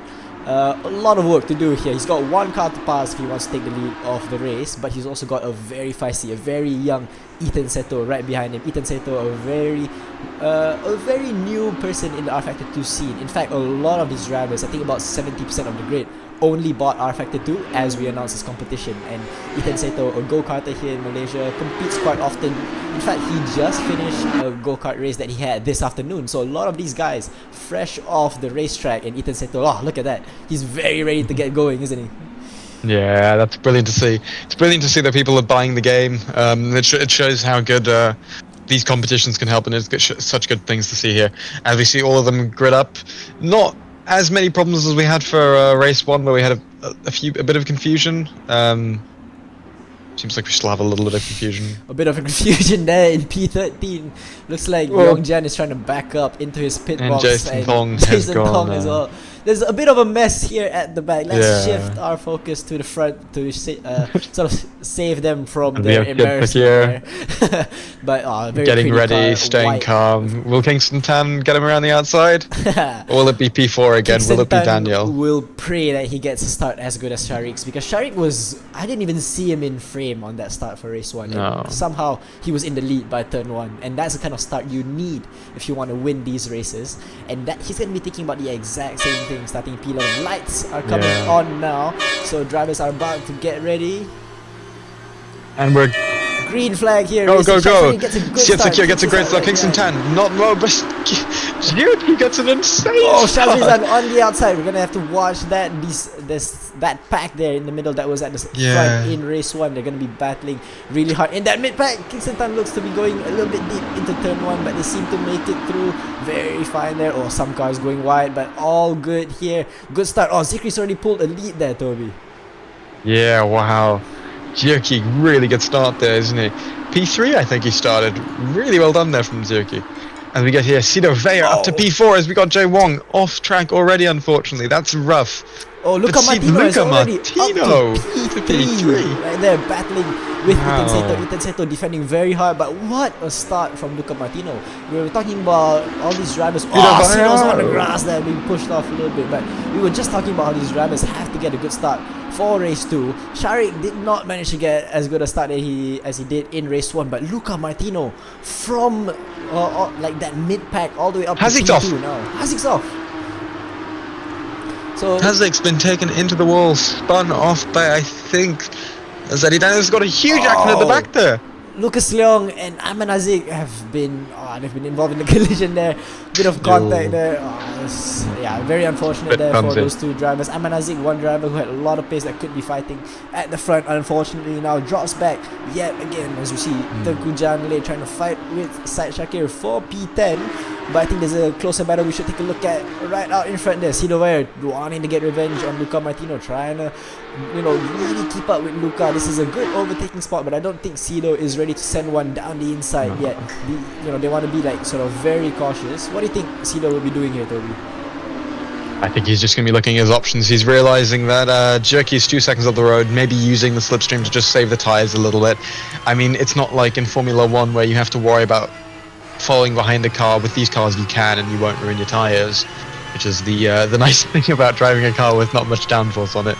So he'll just probably be staying in, getting the tow and saving some fuel. So yeah, although he is Sharik Zulkainan's looking a bit racy with Ethan right now, going into turn 1, 2/10 off. Will Zulkainan try it into turn 1? Nah, he's just a little bit too far, and Ethan just closes off a little bit. Both get really nice runs into turn 1. Zulkainan is right there going to turn 2. Yeah, he's just that little bit too far right now, but you never know. Turn 3. He's made up some good positions, I think, Sharik. He was 7th on that opening lap after a few corners, but now he's moved up to P5. But he's just won race 1, so he's got that huge points advantage on Luca Martino for race 2, but he needs to catch up to Luca Martino, and he needs to try and get past Ethan Seto. He's not able to clear Ethan Seto as it looks like at the moment, but surprisingly Ethan Seto is also holding his ground very, very well. Tries down the inside into a very tricky corner. Ethan Seto goes wide, and it's a really clean maneuver from Sharik. I think Sharik knew that was a pretty weak corner for Ethan Seto. Probably he saw that Ethan was struggling at that corner more than other drivers, and he tried to move down the inside, and it worked very well for them. So the usual suspects, Luca Martino, Sido Weyer, Sharik Zulkarnain, and Nur Shazizan, all in the top 5, all within 5 positions of each other. This is going to be interesting to watch. The 4 from the front of race 1 are still sort of pretty close here in race 2, and I think it's going to be a super interesting thing to watch. Let's move on to see how Sido Weyer is doing in his pursuit of Luca Martino. Yeah, he's just about 7/8 tenths. He's catching Luca Martino, and Luca Martino, I think, where he was getting caught by a lot of drivers was the carousel and the kink. He doesn't seem like he's particularly strong there, and it seems like the others are very strong there. But Luca Martino is very quick in is just as quick, if not quick, in other corners. I mean, turn 1, turn 2, he's probably the quickest car on track there. Jerky is also, although he's lost 7 tenths, he's keeping his ground actually. Yeah, surprisingly. He's led for 2 laps. Yeah, doing really well up there in P1. He's sort of been holding his pace a little bit. Of course, his last lap was a 2 minutes 7.2, and compare that to Sido Weyer's last lap of a 2 minutes 6.8. So these guys behind, they are catching a little bit. So it's only a matter of time until the leaders catch. Until the guys behind catch up to Muhammad Zikri. But the interesting thing to note here is that Sharik will know that Luca Martino and Sido Weyer are gonna catch up to Muhammad Zikri. So by the time they catch up, if they don't clear Zikri soon enough, Sharik is gonna be able to catch up. Sharik is gonna be able to attack both of them. Yeah, this means that there's a sense of haste of getting past. So Indeed. You can even see him. He is catching both of them right now. He is closing in, but Luca Martino he's not far from Mohamed Zikri. No, not far at all. So Luca needs to sort of focus on clearing Zikri, because he's got the gap to Sido at the moment. But if he does not clear Zikri soon enough, that gap is going to go away and Sido is going to be able to catch up. So Luca has to think about clearing Zikri as soon as he can. But Sido for sure will hope that Luca takes his time with Mohamed Zikri, because Sido wants to catch up to Luca. Yeah, definitely. As we're here on Charlotte Menink. Oh, Jan Lei, what happened to Nur Shazizan there?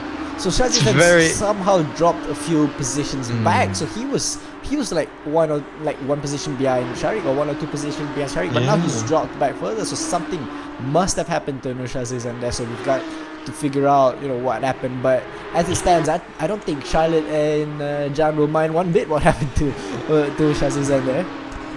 Yeah, Charlotte Menning having an alright start. I mean, I think she's held position.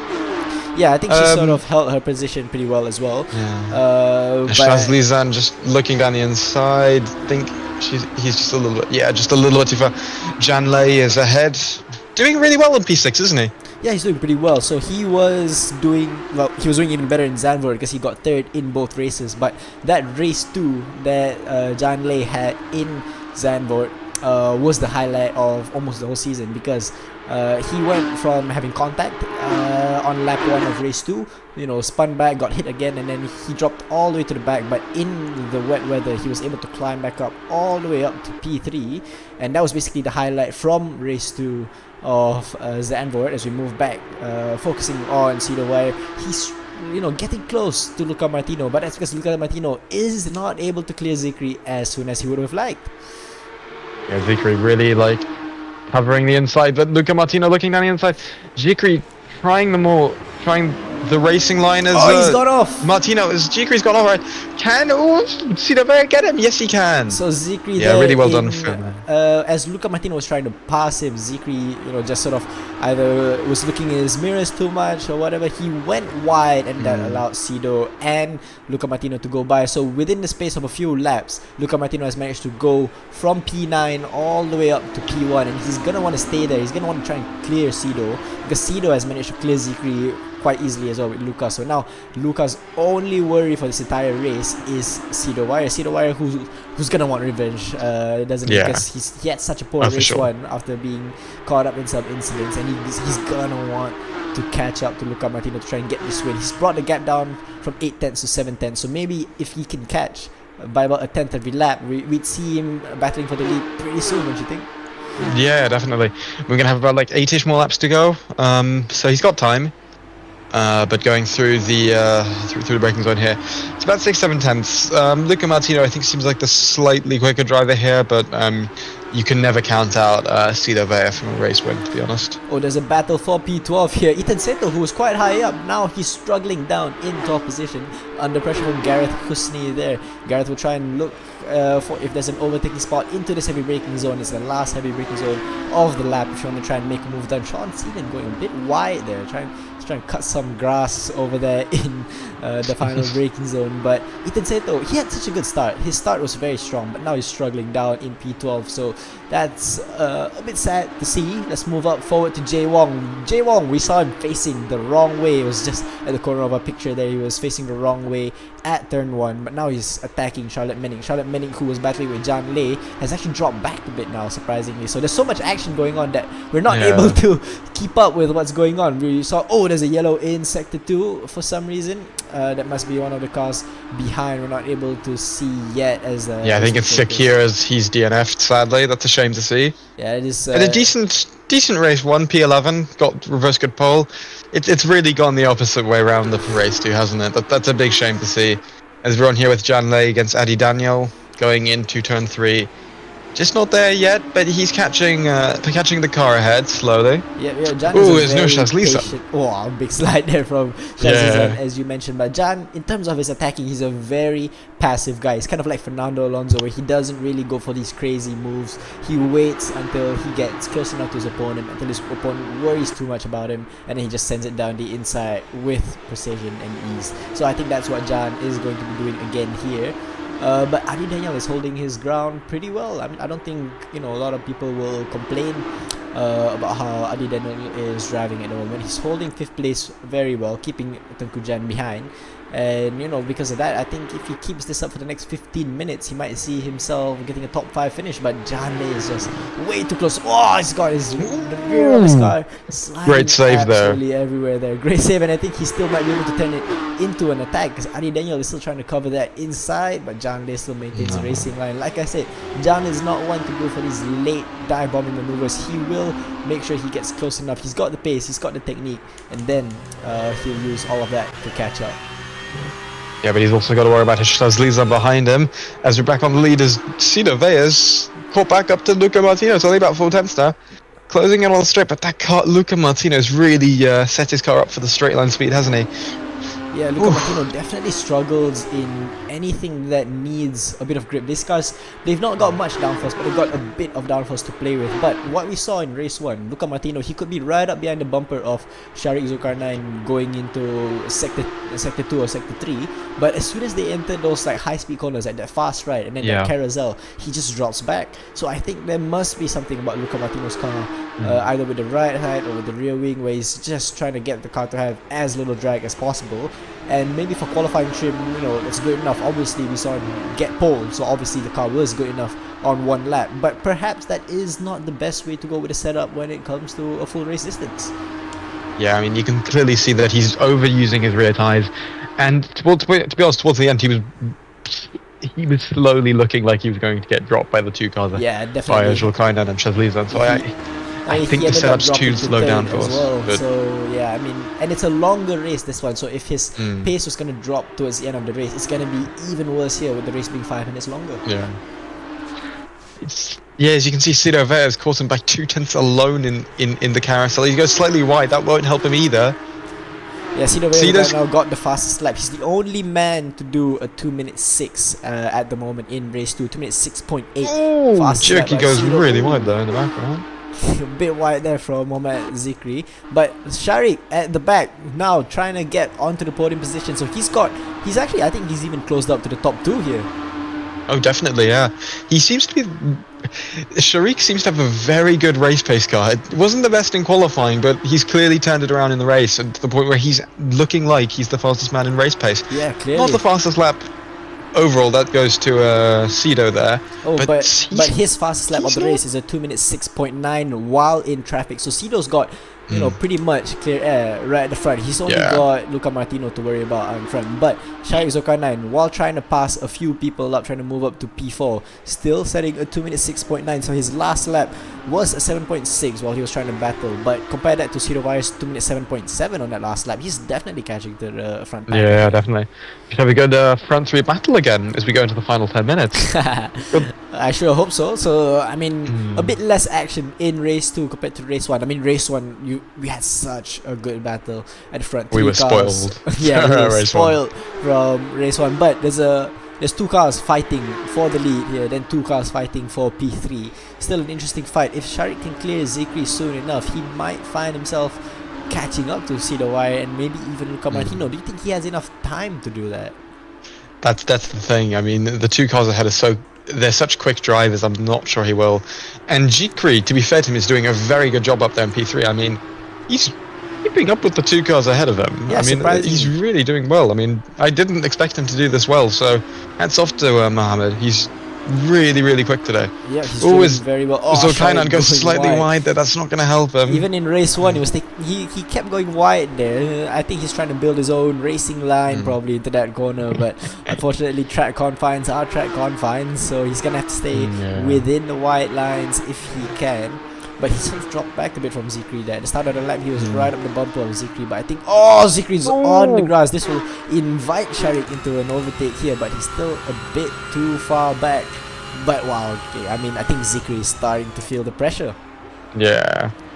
And Cito Vea is seeming to catch him in Sector 2, and it seems to catch Luca Martino in Sector 2 and 3, but not to the amount he needs to have a chance of getting him, doesn't he? Yeah, that's the problem. He could be maybe also trying to be a bit more passive. We saw him do a few slides there at the start, but maybe he's trying to bring his tires back down, bring the temperatures back down, try and attack later towards the end of the race.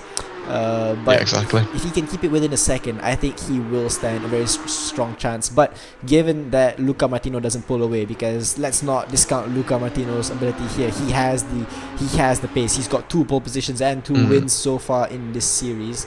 He's definitely going to be able to pull something out of his pocket if he needs to. So he's probably waiting for Cedo to really apply the pressure until he needs to unlock his extra 10% that he's got in his pocket. Yeah, definitely. I mean, it's just a very good race, to be honest. There's not much other to say than it's just going really well racing. I mean, everyone's close. We've got Sharik Zulkarnain right on the rear end of Mohamed Zikri. So close. Going into the corner, he tries the move. Does Zikri give him the space? Yes, he does. Ooh. Ooh, this is very tight as they Just- go up the crest here. Sharik should be able to find himself into Oh, third place now. Great well done. overtake. That was much Well closer done. than his overtake that he did on Ethan Sato on the opening laps. But now it sets him free. Now he's free to catch Cedar Wire. He's free to catch Luca Martino if he can. He's got 8 minutes. So that's about 4 laps or give or take that he's got to try and catch up to the leaders. And he's 5 seconds behind. So if he can catch maybe a second a lap, then he can be in proper fight. But I mean, you know, let's face it, Sido and Luca are not drivers that are going to be a second a lap slower than Sharik unless they start getting into a battle. Yeah, and Sido is catching. He's caught him by like half a second this lap, and he's continuing to catch. Maybe those tyres are falling, as we earlier said, from Luca Martino, and they are getting up to a lap car. He's lost a lot of time right now. What's happened to Luca Martino? I mean, it's like he's either Sido's had. Yeah, it's 2/10 now. What's happened? So I think Luca Martino has entered a stage where his tires are starting to get too hot and his tires are starting to get quite worn. These tires wear quite easily. I think in 3 laps it can go down almost 7 or 8%. And with the sort of seemingly low downforce, low grip setup that Luca Martino has got, trying to prioritize straight line speed, maybe it's taken a bit more out of his tires. Maybe his tires are sort of starting to go away from him. Maybe it's also a combination of the fact that Sido has been trying to keep, you know, his tires within a certain range. But that last lap by Luca Martino, 2-minute 8.4 compared to Sido's 2-minute 7.8 is a massive drop in pace. Yeah, that's crazy. 6/10 though. I mean, this is the thing. Luca Martino just gets is so much quicker on the straights than everyone. He just doesn't have to worry about anyone challenging him there unless he gets a bad exit. Yeah, It's gone back up to 7/10, but it could go back down to 2. I mean, it's such good racing. It's so exciting. He's got a yellow in sector 1. That's With Lucas a Leong having a contact really- with Jae Wong. That was a really very rejoin. questionable rejoin there. Yeah, Very that's unfortunate. brilliant. Lucas Leong, also we have to mention the fact that he got a ban from round 1 for intentional wrecking, and that did not look anything. He's racing under probation here today, and I don't think we'll see him in any future races, because with driving like that and ruining people's races, it's not going to be a good look. Yeah, if you spin, you have to be careful on where the other cars are. That's just a rule of racing, that you just be aware on any aware of your other drivers. I mean, that's really unfortunate for who did you take out there? Wong, It was who's Jae now Wong. just DNF'd. That's such a shame. Yeah, Leong has to. You can't do that. Yeah, I mean, it's extremely poor from Lucas Leong, but Ziki goes cutting some grass a little bit. But back to the topic, extremely poor there from Lucas Leong. I mean, it's just not a good look to see, and it's pretty disappointing if I'm going to be honest. But what's not disappointing is Sido Wire in P2. He's keeping Luca Martino under pressure. Luca Martino is definitely feeling some pressure here, and he's gonna start thinking, dude, do I even have enough tires to keep Sido behind me for this last few laps? There's gonna be about 4 more laps of racing after this, and it's gonna be 4 laps that will feel very long for Luca Martino. 3, actually, I think. Yeah, it could be actually 3. So, well, for Luca's case, he'll be wishing it's 3. Any fewer laps would be better for him. But Sido, I think Sido knows exactly how many laps he's got to make it. And he's gonna be extremely patient. He might leave it until the very last lap here, Sido. Yeah, exactly. I mean, I think that's the best thing to do. Sido gets a good run though. Could he get into turn 3? But I think he's just that little step too far. We know how quick Luca Martino is on the straight. Yeah, exactly. As you can see, he's gained another 10th. But from now on, the next 2 corners are the end of Luca Martino sector. Now we get into the... huge lockup from Luca Martino there. I don't know if you saw those tire marks, but he's locked up for a good 2-3 seconds there. And if we think that Luca Martino's setup is not kind on his tires, that lockup is not going to help his cause at all. His living room's going to be shaking on that one, probably. I mean... Yeah, and considering it was the front left that he locked, and which corner do you need the front left the most? It's the carousel, and that corner he's been slowest all weekend. So this corner right here, everybody was able to gain time on him. He's not even able to keep a tight line like Sido can here, and he's definitely losing a lot of time there. Look at that, Sido now right behind Luca Martino. He's got 4 minutes to make a move. For Luca Martino, these 4 minutes feel very long, but for Sido, it might not feel like it's enough. Tighter line. He's catching him. It's within 2/10. I don't think Cito's going to make the move now. He's hinting at it, but he's just not there now. And I think it makes more sense to continue pressuring Luca Martino. I mean, he's locking up his tires a lot, losing the rear a lot, and it's just stay behind, wait your move, and then you get him. Yeah, if I was Luca Martino, I'd want Cito to pass me so then I can use the slipstream, use my straight line speed to go back past. But another big lock up there. Absolutely. This time on the front right. Luca Martino, his tires are gone. He's locking up. Once you lock up, it's gonna be easier to lock up again. He's trying to break the slipstream now. This is a man under pressure here, Luca Martino. He knows that Cito can get him in these last few laps. But look at that, he's still pulling on the straights. He's got a car that's so good on straight line speed, almost like it's the 2019 Ferrari F1 engine in that car. You know, really good straight line speed. Although slightly illegal though. Everything illegal though here with Luca Martino. Yeah, obviously. So not much you can do with the setup in these cars. Obviously with other cars like the LMP2 you can play a bit with the spring rates and stuff to try and get a bit more straight line speed. But here all you've got to play with is the rear wing and the ride heights. Nothing else that you can change. Maybe you can change the toe, but other than that there's not much that you can do. And Cito's probably got a lot of downforce. Another big lock up from Luca Martino.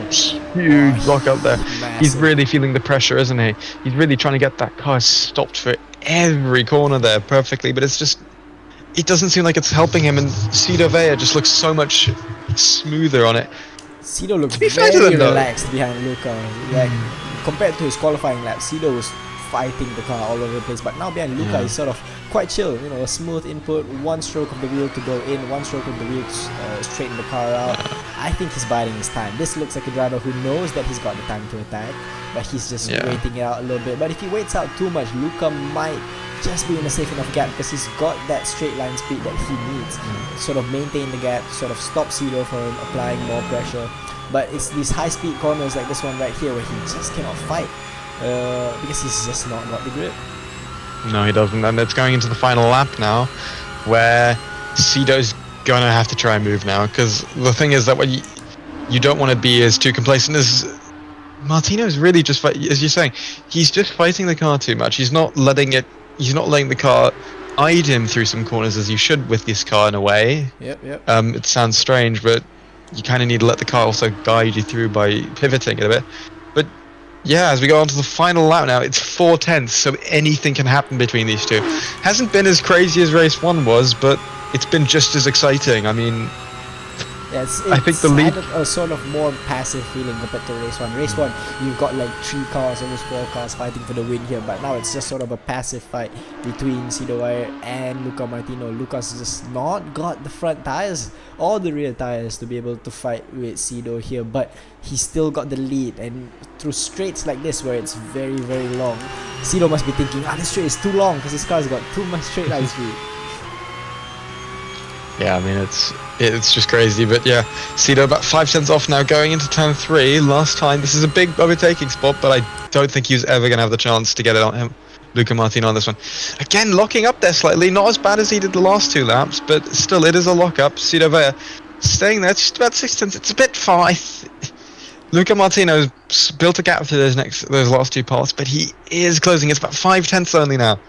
Going through this section here, this is where Cito will catch Luca Martino, and now we're getting to the carousel where he needs to be close up, about 4 tenths-ish. Then he might have a chance going into the kink, because Luca Martino has been very weak in the kink all race. He's got it within 4 tenths just now. So he's got to have a good run. No, he hasn't. Through this carousel so that he can slipstream Luca Martino all the way into the final corner. But I think Luca Martino just might have enough of a gap to be able to breathe freely here. Yeah, I think he just did. Had a really good final lap there, but Cito Vea really taking it tight there though.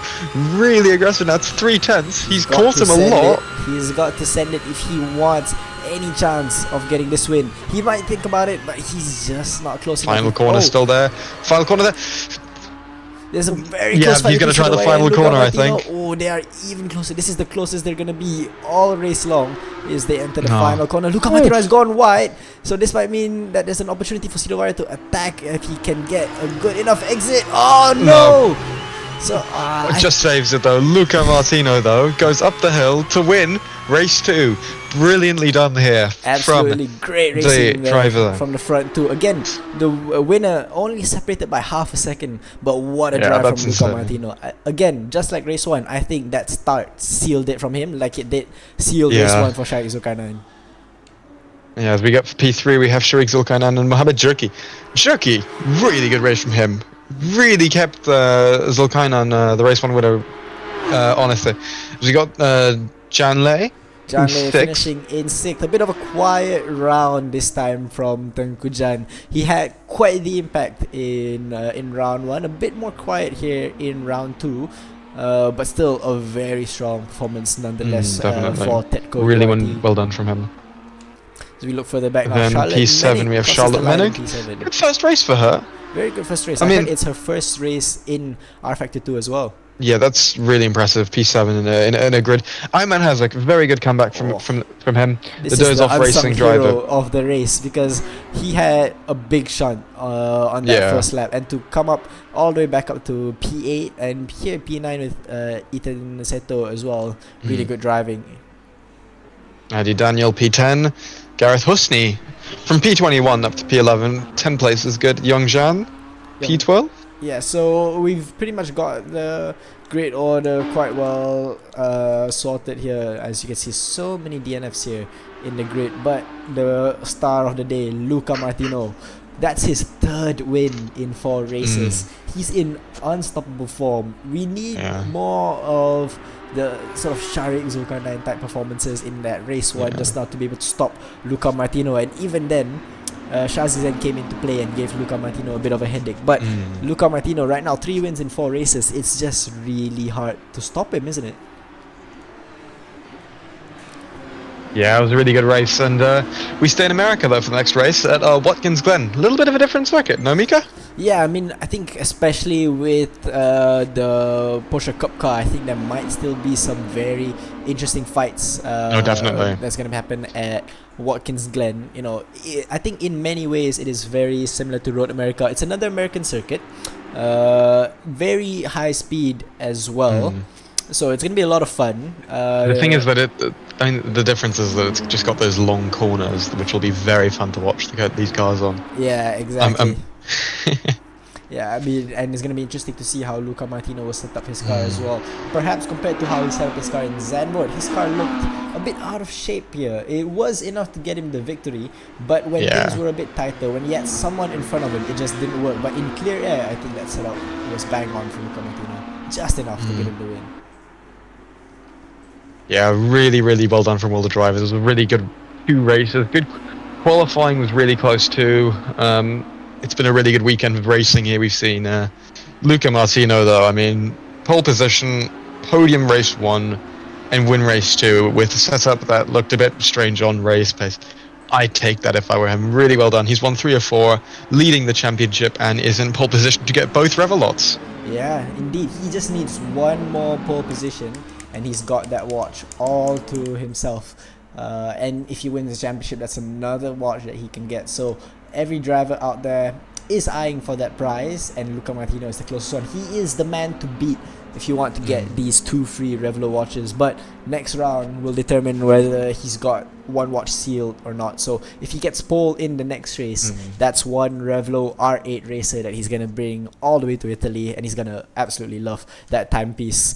Yeah. Speaking of that, we've absolutely loved how both races have gone today. We're about to end the live stream, so I'm Mika Akimi. Tobias, do you have anything to say to the viewers as you sign off? Thanks for watching. It's been a pleasure to commentate. I've absolutely loved it. It's really good. It's been a really fun race. I've really enjoyed watching it. It's just been good, you know? Yeah, It's a good way to enjoy an afternoon. Yeah, it is extremely fun. I definitely had fun covering this race, and in 2 weeks' time we'll be at Watkins Glen, hopefully with just as much action. Anyways, Mika Kimi and Tobias Blumschein signing off here, saying goodbye to the Hot Rocket live stream. See you guys in 2 weeks. Okay, live stream is over.